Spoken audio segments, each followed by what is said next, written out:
Di kepala dia itu udah beredar satu konsep besar bahwa mereka yang anti IKN itu anti presiden, mereka yang anti presiden itu harus diolok-olok dan harus dipidanakan. Itu yang disebut imperatif hegemonik tuh. Yang diedarkan memang ini kan impact atau imbas atau limpahan dari persaingan politik di 2019. Jadi ngapain kita masuk di dalam sesuatu yang dalam persaingan politik ya biasa itu.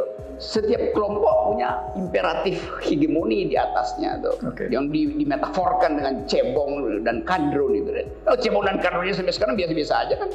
Dan yang tadinya kadrun sekarang ada di wilayah cebong. Apa yang rumit di situ tuh? Itu hal biasa yang sebetulnya harus diterjemahkan di dalam satu peristiwa politik yang khas itu biasa tuh. Jadi jangan dijadikan itu sebagai sesuatu yang di dalamnya ada deli. Itu di luar kemampuan saya untuk menalar itu.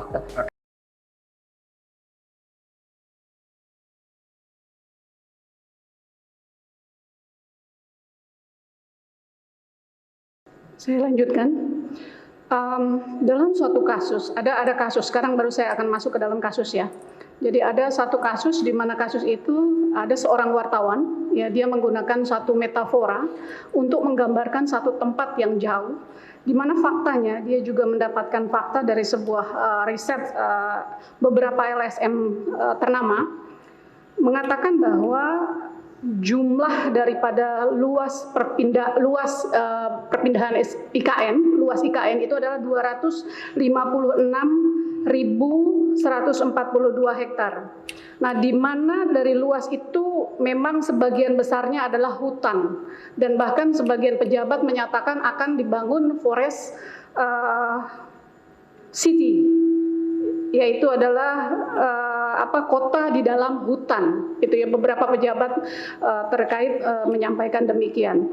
Nah, saya ingin menanyakan bahwa terkait dengan metafora yang disampaikan oleh seorang wartawan tersebut, dengan menyamakan persepsi bahwa tempat yang jauh itu adalah tempat jin buang anak, maka apakah itu kemudian bisa membuat seseorang melakukan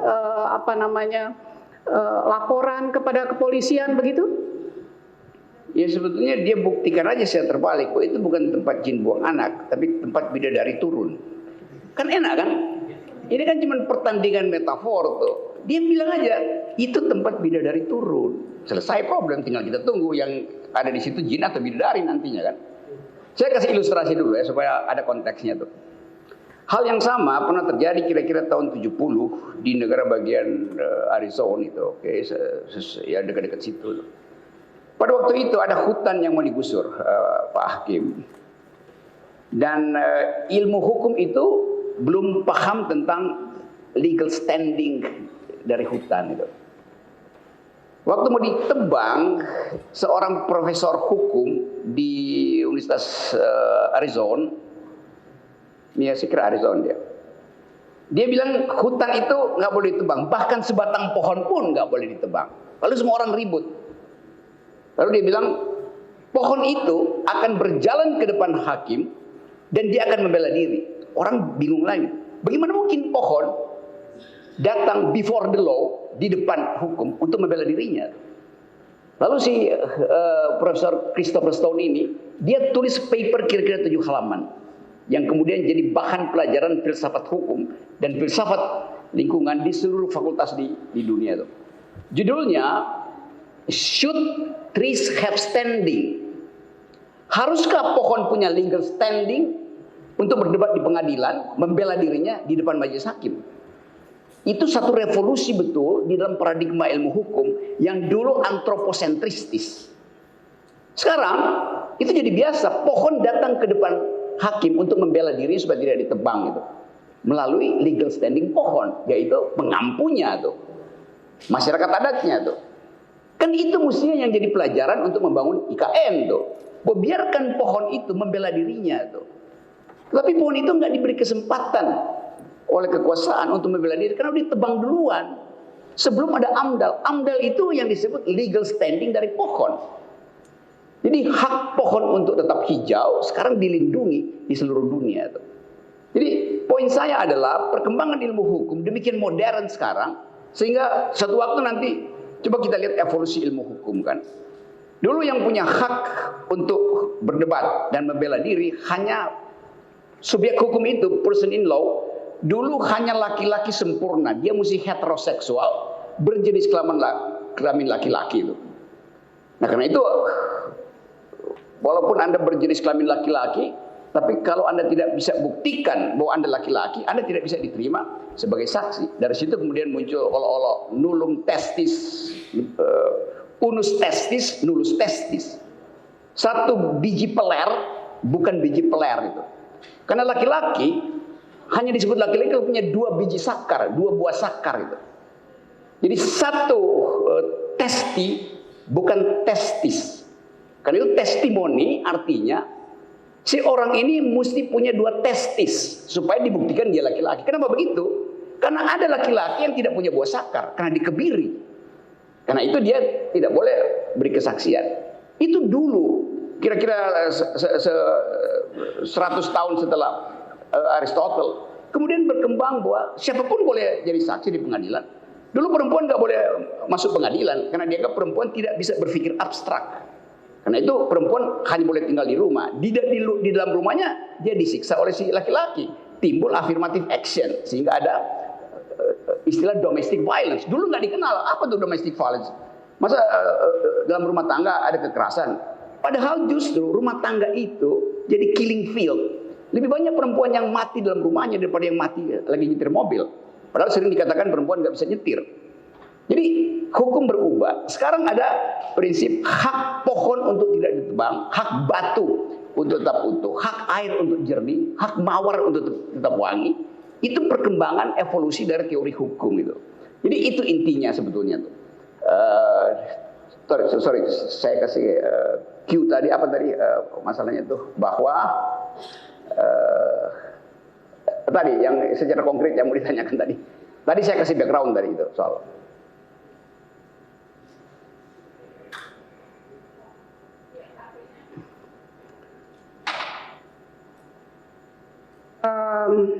Ya terkait dengan jurnalis tadi dalam menyampaikan metafora. Ya itu. Jadi betul si jurnalis itu dia membayangkan bahwa IKN itu akan berantakan di depan karena itu juga sejak sekarang. Tapi orang bilang enggak, IKN itu akan sukses. Sekarang Presiden Jokowi bilang sendiri bahwa itu mungkin juga belum bisa selesai di era saya karena itu diperpanjang terus. Bagaimana kalau nanti terjadi perubahan politik dan Presiden berikut bilang stop IKN tuh. Jadi benar si jurnalisnya kan. Jadi semua ini adalah ongoing, in the making. Sesuatu yang tadi saya sebut utopia. Sesuatu yang masih bisa dibayangkan. Bayangan itu nggak boleh harus bagus betul. Selalu juga mesti buruk. Kan itu intinya kan. Jadi membayangkan itu bisa baik maupun buruk gitu. Kemampuan membayangkan itu terlihat dari kemampuan membuat metafor.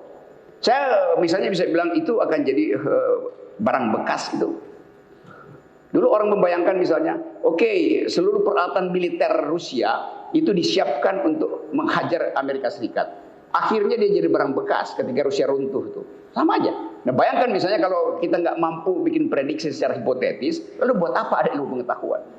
Ilmu pengetahuan lingkungan mendeteksi bahwa IKN itu akan bangkrut dan emisi karbon dari situ akan membuat paru-paru Kalimantan itu bukan lagi paru-paru dunia. Saya baca riset itu. Jadi kenapa kita nggak boleh kasih aspek negatif dari situ? Nah, dalam logika negativity is essential to thinking. Membuat negasi itu berguna untuk mengukur sesuatu. Jadi bagian itu sebetulnya yang kita perlukan. Jadi sinisisme dari wartawan itu sekarang paralel dengan ujian-ujian yang lagi dibuat setelah pasca pandemi. Kalau saya tambahkan misalnya keterangan, Amerika Serikat bilang bahwa IKN itu adalah proyek yang akan bangkrut. Yang bikin tuh Amerika Serikat loh yang ngomong tuh. Joe Biden bilang begitu tuh. Lalu kita marah pada Joe Biden. Joe Biden juga bilang IKN itu betul dia adalah tempat jin buang anak dan buang sampah tuh. Lebih parah lagi tuh. Cuman dia nggak bisa ucapkan dalam bahasa Betawi karena itu Joe Biden tidak lahir di Tanah Abang. Oke, lanjut pertanyaan saya. Saya fokus kepada metafora jin buang anaknya saja. Pernahkah ahli mendengar tentang metafora jin buang anak dan kapan ahli pernah mendengar metafora jin buang anak? Saya dulu Apa artinya? Rumah saya dulu di Jalan Haji Agus Salim. Itu hanya 200 meter dari Bundaran Irian. Dulu dari Bundaran Hotel Indonesia tuh di Menteng, di pusat paling elit dari Jakarta, Menteng tuh. Saya jalan dulu ada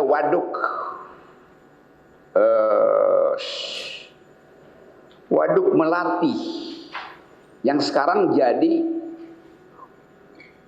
apa namanya? Itu yang hotel mewah itu apa namanya? Grand Indonesia. Itu dulu waduk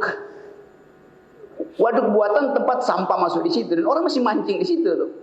Dulu juga kita bilang itu tempat jin buang anak. Karena semua takut ke situ tuh. Padahal itu cuma 200 meter dari Bundaran Indonesia, Hotel Indonesia. Sekarang dia jadi Grand Indonesia. Kita tanya jinnya kemana tuh? Udah berubah jadi kapital si jin itu kan. Jin sekarang pemilik modal dari Grand Indonesia tuh. Jadi saya mendengar itu ya dari awal dan kita biasa aja ngomong itu kan. Tempat jin buang anak tuh.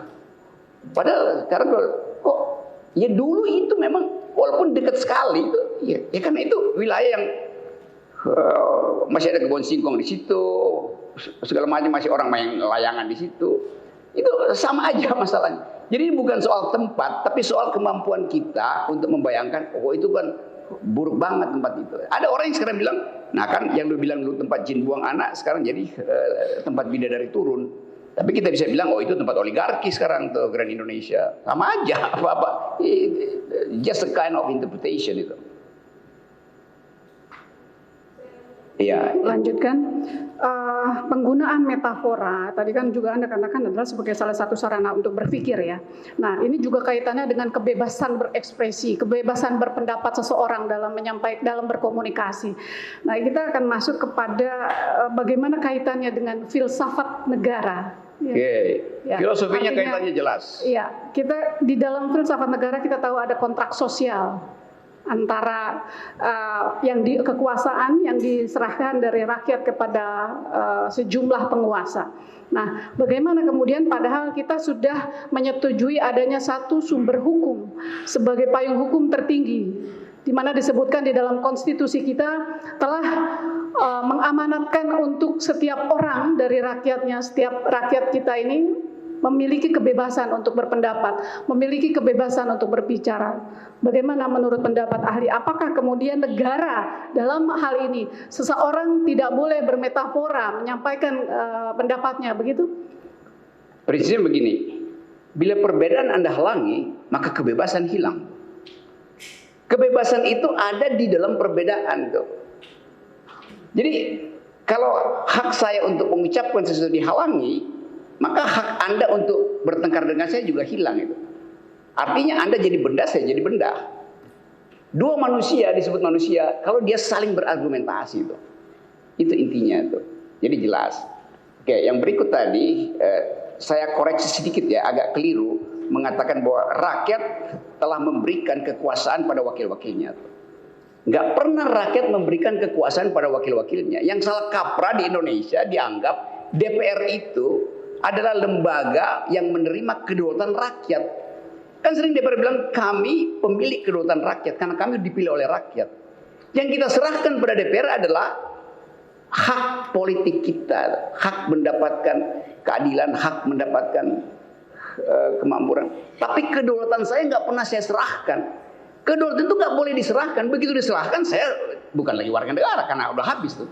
Justru kedaulatan itu harus dipertahankan dan tidak boleh diambil sedikit pun tuh, demi menjaga kebebasan saya gitu. Tetapi di Indonesia juga ini dalam hubungan dengan filsafat bahasa, politik bahasa itu, kalau disebut kebebasan seolah itu terjemahan dari liberalisme. Padahal kalau kita belajar filsafat politik, bila saya bilang I am a liberal, kalau saya ada di Amerika saya bilang saya seorang liberal, itu artinya saya seorang kiri, sosialis. Kalau saya ada di Eropa, saya bilang I am liberal, saya seorang kanan, kapitalis itu. Itu bedanya tuh. Kenapa? Karena kiri di Eropa itu partai buruh. Yang kanan itu partai konservatif. Namanya liberal tuh. Partai buruh, partai komunis, partai sosialis. Di Amerika karena nggak ada partai buruh, maka partai Demokrat menjadi partai kiri, partai kanannya ya partai Republik tuh. Jadi istilah itu juga harus lihat konteks. Kalau bilang Anda liberal, saya senang tuh bahwa saya sebetulnya berkeadilan sosial. Liberal di Amerika artinya berkeadilan sosial. Tapi dia bilang Anda kapitalis. Loh, Anda paham nggak yang Anda sebutkan? Jadi sering orang nggak paham itu. Liberal itu artinya pro keadilan sosial di Amerika, tetapi menjadi kapitalis di Eropa. Dua-duanya pakai kata liberal itu intinya tuh. Pengetahuan kita harus lengkap tuh. Jadi balik pada soal tadi, yang kita serahkan itu bukan kebebasan, yang kita miliki itu di Indonesia terutama atau hanya di Indonesia, kebebasan itu adalah kebebasan individual, bukan kepentingan individual. Itu bedanya tuh. Jadi kalau saya bilang saya memelihara individualisme dalam versi apa? Di dalam versi kepentingan individual atau dalam versi kebebasan individual? Proyek Indonesia yang dimerdekakan 17 Agustus 45 itu untuk menghasilkan kebebasan individual, bukan kepentingan individual tuh. Karena itu kita diajar supaya setara. Kesetaraan itu hanya ada pada orang yang bebas. Itu intinya. Jadi kalau kita bilang, saya ulangi ya supaya di-quote dengan bagus, bahwa Indonesia menganut kebebasan individual, bukan kepentingan individual. Kepentingan individual itu dasar dari kapitalisme. Kita justru anti kapitalisme itu. Jadi kalau balik pada tadi, kita nggak pernah menyerahkan kedaulatan kita pada negara sehingga kita kehilangan kebebasan. Oleh karena itu negara nggak boleh sedikit pun menghalangi kebebasan ekspresi saya tuh. Nah itu bukan sekedar dijamin oleh undang-undang, tapi ada dalam sejarah kita tuh. Yaitu kita membebaskan diri justru dari tutorisasi kolonialisme itu yang menghalangi kebebasan berbicara. Kan itu intinya tuh.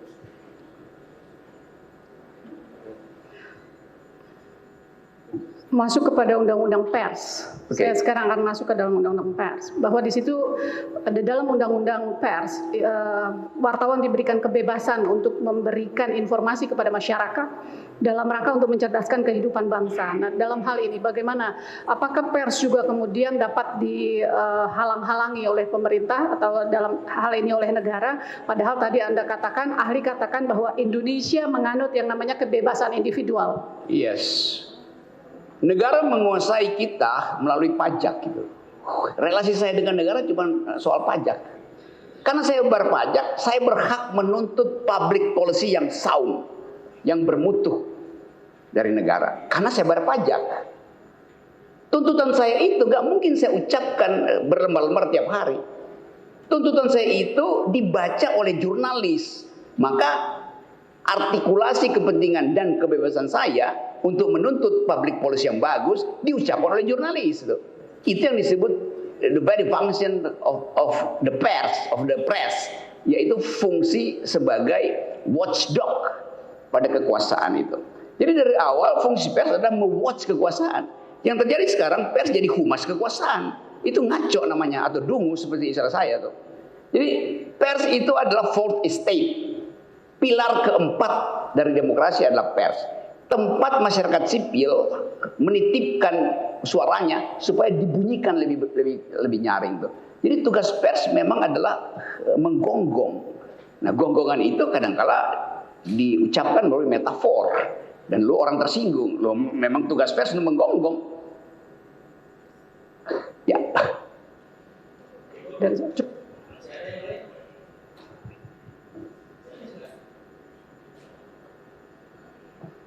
makasih Yang Mulia, saya mendapat kuliah yang luar biasa. Pantas kalau di luar saudara ahli disebut Bapak akal sehat ya, karena banyak akal sehat di sini disampaikan. Ahli tadi mengatakan bahwa tempat dibuang anak itu adalah metafora yang abstrak. Lalu dikaitkan dengan hate speech itu harus dimaknai ada peristiwa masa lalu sebelumnya. Betul. Dan di kita terjadi salah kaprah karena tidak ada fakta sebelumnya bahwa jin buang anak, tapi kadung digebiah uyah, digeneralisir itu sebagai perbuatan yang ujaran kebencian. Nah, pertanyaan saya ketika saudara ahli mengatakan bahwa ketika tadi ada contoh orang Irlandia berolok-olok, Anda tidak mengerti karena tidak bagian dari subkultur itu. Ya. Ya, seperti juga tadi di sini orang Madura berolok-olok, kita tidak paham karena tidak bagian subkultur itu. Tapi begitu dijelaskan, oh maksudnya begini, kita ikut tertawa. Ya, pasti. Nah, pada kasus jurnalis yang tadi, dengan mengucapkan tempat dibuang anak itu kan semestinya dalam teori tadi, ya, semestinya begitu dijelaskan, maksudnya begini. Tanda kutip, harusnya orang-orang yang tersinggung tadi ikut tertawa. Oh begitu maksudnya. Tapi begitu masuk pada situasi yang berbeda sama sekali, apa yang terjadi sesungguhnya? Ya, secara psikologis orang itu pasti memang tidak ingin tertawa. Walaupun dia tahu itu metafor yang membuat dia tertawa. Jadi dia mungkin dilarang oleh kakak pengasuh untuk tertawa. Sehingga dia lakukan sesuatu yang sekarang jadi konyol. Kan nanti dia merusak bahasa, justru melarang orang bikin metafor itu bahaya betul. Bangsa ini yang kehilangan kemampuan estetik melalui bahasa. Metafor itu adalah fasilitas estetis kita untuk menghidupkan bagian yang tidak ada di kepala itu. Kan bahasa kita itu grammar itu. Kalau saya terangkan lebih jauh misalnya, saya tidak memakai bahasa, saya dipakai oleh bahasa itu. Begitu Anda hidup, Anda pasti akan masuk dalam jebakan bahasa itu. Jadi salah kalau bilang orang memakai bahasa, enggak. Bahasa memakai kita itu. Jadi bahasa itu adalah structure yang secara arkeologis ditempatkan di belakang kepala kita dan kita dikontrol oleh grammar itu. Karena itu hukum MD, hukum DM beda-beda dari setiap tempat. Karena itu juga peribahasa lain pengertiannya di satu tempat dan di tempat yang lain. Jadi itu intinya kita dimanfaatkan oleh bahasa sebetulnya. Jadi pada singkat kata dalam peristiwa tadi yang seharusnya kemudian ikut tertawa, paham gitu, dan tidak terjadi itu berarti ada sesuatu yang apa kita bahasanya dalam saksi yang ahli sebelumnya tadi ada by design gitu ya. Saya nggak tahu kesaksian ahli tadi. Tapi kelihatannya bukan sekedar by design, tapi ini semacam imperatif hegemonik yang akhirnya dia manfaatkan itu. Dia mungkin nggak dia desain. Jadi di kepala dia itu udah beredar satu konsep besar bahwa mereka yang anti IKN itu anti presiden, mereka yang anti presiden itu harus diolok-olok dan harus dipidanakan. Itu yang disebut imperatif hegemonik tuh. Yang diedarkan memang ini kan impact atau imbas atau limpahan dari persaingan politik di 2019. Jadi ngapain kita masuk di dalam sesuatu yang dalam persaingan politik ya biasa itu. Setiap kelompok punya imperatif hegemoni di atasnya tuh, yang dimetaforkan dengan cebong dan kadrun itu. Oh, cebong dan kadrunnya sampai sekarang biasa-biasa aja kan. Dan yang tadinya kadrun sekarang ada di wilayah cebong. Apa yang rumit di situ tuh? Ya itu hal biasa yang sebetulnya harus diterjemahkan di dalam satu peristiwa politik yang khas itu biasa tuh. Jadi jangan dijadikan itu sebagai sesuatu yang di dalamnya ada deli. Itu di luar kemampuan saya untuk menalar itu. Kalau orangnya nggak tertawa kalau diucapkan metafor itu. Satu lagi, tadi rekan penasehat hukum mengambil judul dalam salah satu video saya yang dijadikan dakwaan oleh jaksa, yaitu tolak IKN, proyek oligarki merampok uang rakyat. Itu dijadikan sebagai dakwaan yang disebut ujaran kebencian, berita bohong dan sebagainya. Nah, tadi ketika tadi Anda mengatakan ada soal struktural segala macam ya, kenapa sampai si wartawan tadi menyematkan judul seperti itu? Dalam logika si wartawan tadi kan filsafat kan logika berpikir ya. Yes. Dalam logika si wartawan tadi bahwa berdasarkan studi 8 LSM tadi ditemukan bahwa itu banyak sekali para oligarki yang potensial diuntungkan. Mulai dari dihapusnya kewajiban reklamasi, pembayaran kompensasi konsesi dan sebagainya dan seterusnya. Belum lagi proyek-proyek ikutannya, listrik, air minum dan sebagainya. Itu yang pertama, kenapa disebut keuntungan oligarki. Kemudian disebut merampok uang rakyat, karena tadi ada saksi mengatakan, ahli mengatakan bahwa awalnya katanya tidak pakai uang APBN. Ternyata uang APBN, kita tahu persis APBN itu uang rakyat. Bayangkan uang rakyat diambil dalam bahasa si jurnalis tadi, dirampok untuk membiayai kepentingan oligarki. Nah, dalam logika seperti itu, apakah judul semacam itu tadi bisa dijerat secara pidana, secara filsafat tadi gimana? Oke, supaya terhindar sedikit ya dari panasnya, saya akan terangkan nanti itu. Atau saya ucapkan aja dari awal. Itu memang merampok uang rakyat. Karena pakai APBN, itu kan uang rakyat. Lain kalau perjanjian dari awal, Presiden bilang kami akan merampok uang Anda melalui pajak macam-macam untuk BIKN. Lalu dia bilang, oke, silakan rampok kami. Ada prinsip yang disebut dalam ilmu hukum pacta sunt servanda. A pact must be served. Tetapi ada kalimat di belakangnya itu. Pacta sunt servanda hanya berlaku bila rebus sixtantibus. Bahasa Latinnya begitu. Hal-hal itu, rebus dari kata res bahasa Latin, rebus artinya masih berlaku, rebus sixtantibus. Jadi hal-hal itu masih standibus, masih berdiri begitu. Sekarang rebus sixtantibusnya berubah. Apa yang berubah? Dipindahkanlah kewajiban bisnis to bisnis itu menjadi kewajiban negara. Kan pacta sunt servandanya dengan sendirinya batal kan? Kenapa? Karena rebus sixtantibusnya udah berubah itu. Saya pakai silakan Google itu bahasa Latinnya tuh, supaya lebih tajam itu. Sekarang bagian itu saya hubungkan dengan hal yang sejenis yang pasti akan berlangsung di Papua itu. Hobi saya naik gunung, masuk keluar hutan itu. Jadi saya hafal beberapa statistik hutan tuh. Orang sebut saya pengamat politik, enggak, pengamat politik hobi kecil aja. Sebulan bisa 5-6 kali saya naik gunung. Setahun saya bisa 2-3 kali naik Himalaya. Karena di situ saya dapat semacam permenungan tentang keadaan masyarakat yang tidak memelihara lingkungan. Sekarang saya masuk pada Papua. Papua itu ada 37 juta hektar hutan. 80% adalah hutan primer. Di dalam hutan primer itu kira-kira ada 600 mamalia, ada 20.000 jenis pohon, ada 700 jenis binatang melata, ada 1.200 jenis unggas, dan ada 400 masyarakat adat. Itu habitat hutan Papua. Lalu Presiden putuskan kita mau bikin food estate di Papua tuh demi menopang daya tahan pangan nasional tuh. Sekarang cek ke Papua tuh, mana food estate itu? Gak ada. Mangkrak. Padahal hutannya udah diputuskan untuk ditebang itu. Kan itu namanya merampok, bukan sekedar uang rakyat. Tempat hidup rakyat, tempat hidup unggas, tempat hidup cacing, tempat hidup ular, tempat hidup burung, tempat hidup 400 masyarakat adat. Itu namanya merampok. Jadi di mana-mana di seluruh dunia perampokan itu terjadi karena arogansi kapital. Akumulasi. Nggak ada soal korporasi akumulasi. Tetapi tugas negara distribusi itu. Ini yang nggak terjadi. Justru negara memfasilitasi akumulasi itu. Sehingga yang masuk ke situ yang Anda sebut tadi, oligarki, capital. Itu intinya tuh. Dan dunia menganggap Indonesia konyol. Ada paru-paru dunia tapi dirusak oleh kapital tuh. Ngapain coba? Sorry, saya agak emosi karena itu hobi saya masuk keluar hutan. Begitu hutannya digusur, saya kehilangan kicau burung. Ya, cukup. Makasih kemudian. Cukup.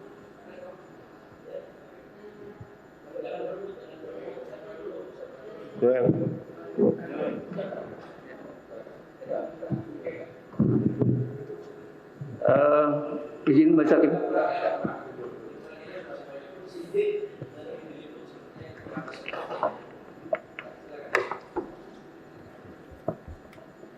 Saudara saksi, saudara ahli, saksi ahli. Kebijakan publik IKN itu kan kalau saya perhatikan merupakan public policy daripada rezim yang bertujuan untuk kebaikan masyarakat. Nah, dengan adanya kasus ini kan bisa dijadikan semacam kritikan. Apakah kritikan ini bisa dikatakan hate speech? Hate speech. Ya tadi saya terangkan sesuatu disebut hate speech. Orang cari hate-nya di mana? Speech-nya memang ada, tapi hate-nya di mana? Bencinya di mana? Kalau benci sesaat itu bukan hate speech. Hate speech itu ada peristiwa politik di masa lalu, terutama rasisme. Itu yang diingat orang supaya nggak diucapkan lagi. Kita nggak bisa bilang di Amerika dulu kita bilang negro. Nggak boleh bilang negro karena negro itu artinya pernah ada perbudakan itu. Sekarang kita bilang black people, orang hitam itu. Itu lebih beradab karena memang kulitnya hitam. Kita bilang negro, negro artinya rendah gitu. paria, atau dulu di sini orang Belanda bilang kita apa, inlander itu merendahkan. Jadi kalau saya bilang kamu inlander, nah itu hate speech, karena ada peristiwa di mana inlander itu direndahkan, itu intinya tuh. Jadi hate speech harus selalu punya backup historical event itu. Nah, kita nggak punya backup historical event dengan istilah tadi jin buang anak.